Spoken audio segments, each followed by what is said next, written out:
Few substances are considered as harmful and verified as salt nowadays. We've all heard that salt consumption is detrimental to our health. So, in this video, we're going to see why sodium is essential for the proper functioning of our body, our muscles, and our neurons. What does scientific evidence say about salt? And what is the impact of following a low-sodium diet? Historically, salt and sodium have always been of great importance in human life. Since the Roman Empire, soldiers patrolling the Roman roads received their salary in salt. And in Greece, slaves were exchanged for salt. In fact, ancient humans consumed much more salt than people today. In 16th century Europe, the consumption of fish or meats preserved in salt could cause an average person to consume more than 10 times the current amount of sodium. But in much more recent times, between the two world wars, sodium consumption still exceeded 10 grams per day, and we associated high sodium levels with hypertension. However, today, we have 3 times more people with hypertension despite consuming sodium several times less. Why? And why, if sodium causes hypertension, does this percentage of hypertensive people increase, even though the average sodium consumption remains the same in recent years? To understand this, we need to understand why sodium is necessary in our bodies. Sodium belongs to a group of minerals called electrolytes. While we often associate salt with sodium, there are several other minerals in this group that can form salts. In addition to sodium, we have chloride, potassium, magnesium, and other minerals such as calcium. These minerals are important for the electrical functioning of your body and give our cells their electric charge. We need this electric charge to function because our body is electric and produces energy thanks to this electric charge. Furthermore, this electric charge provided by electrolytes is essential for the electromagnetic balance of our body. Since all our cells have their polarity, they have a more positive side and a more negative side. Depriving yourself of mineral salts has negative consequences for your health. So negative, in fact, that often the deprivation of a mineral is more serious than its excess. For example, we always associate sodium excess with hypertension.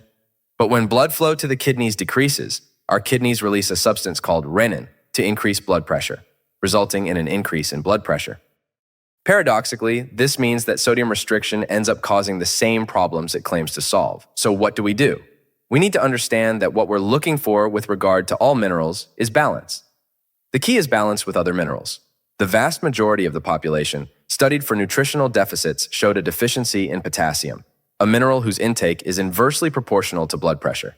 This same potassium was consumed normally by our Paleolithic ancestors in doses 7 times higher than the current average dietary consumption.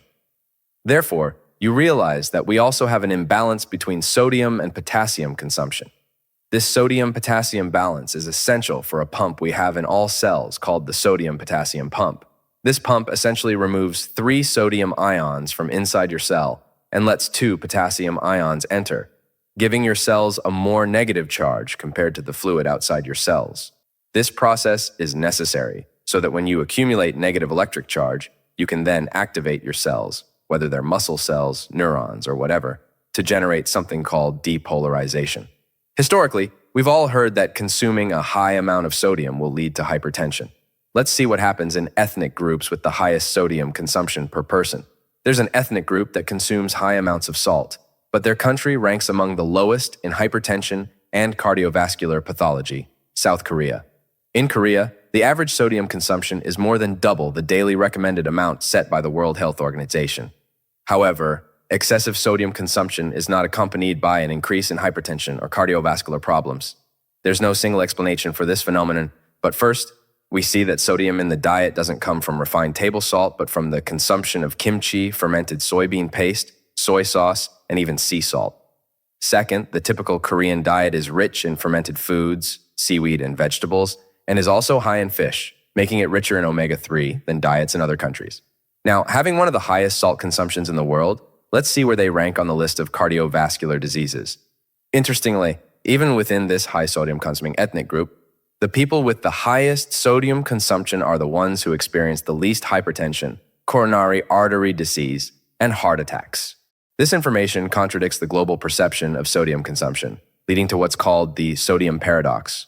It's worth remembering that the longest living places on the planet have higher than average and higher than recommended sodium consumption.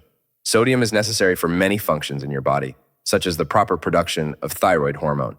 However, an essential fact you need to know about sodium is that our thyroid gland needs sodium to produce thyroxine T4. Without sufficient sodium, iodine cannot enter your thyroid gland because the transport of a single iodine molecule into your gland requires two sodium molecules. Without this process, we won't form T3 and T4, which are thyroid hormones. Now that you understand why reducing your sodium intake is not a very good idea, why would you consume sodium? Besides preventing deficiency, sodium is needed to form strong bones, increase bone density, pump your blood, and increase the blood volume we can pump. This is especially important if you have poor circulation. Sodium is also needed to lower inflammation, improve digestion, increase your metabolism speed, and, above all, lower stress and cortisol levels. On the other hand, it's absolutely crucial for maintaining an electric charge in your cells, which is necessary for good cognitive functioning. This need for sodium for good cognitive functioning is so evident that when we perform a complex task or concentrate intensely, the dendrites or branches that our neurons use to communicate with each other increase the sodium concentration many times. Sodium is so necessary for our cognitive ability that many diseases that cause a deterioration of our cognitive ability, such as Alzheimer's or Parkinson's, damage the sodium-potassium pumps of our neurons. To sum up, a sodium deficiency will worsen our brain function and lead to fat accumulation, altered blood flow, poor sleep quality, and several other problems. Surprisingly, many studies indicate the risks of low sodium consumption and are published on reputable sites.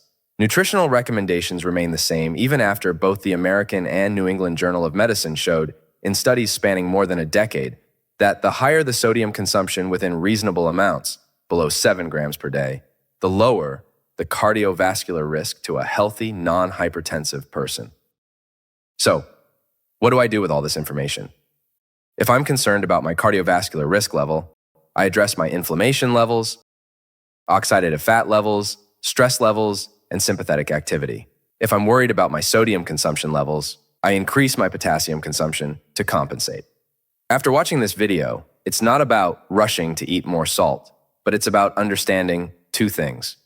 We underestimate the importance of minerals and the correct electric charge in our body to keep us healthy. Without this electric charge, neither our neurons nor our cells can function properly. Secondly, health rules are constantly changing, and we'll probably see changes in the coming decades regarding recommended salt consumption and sodium, just as we've seen in recent years regarding cholesterol. If you liked this video, give it a thumbs up, share it, and subscribe to the channel because you'll receive videos like this every week on how to improve your quality of life.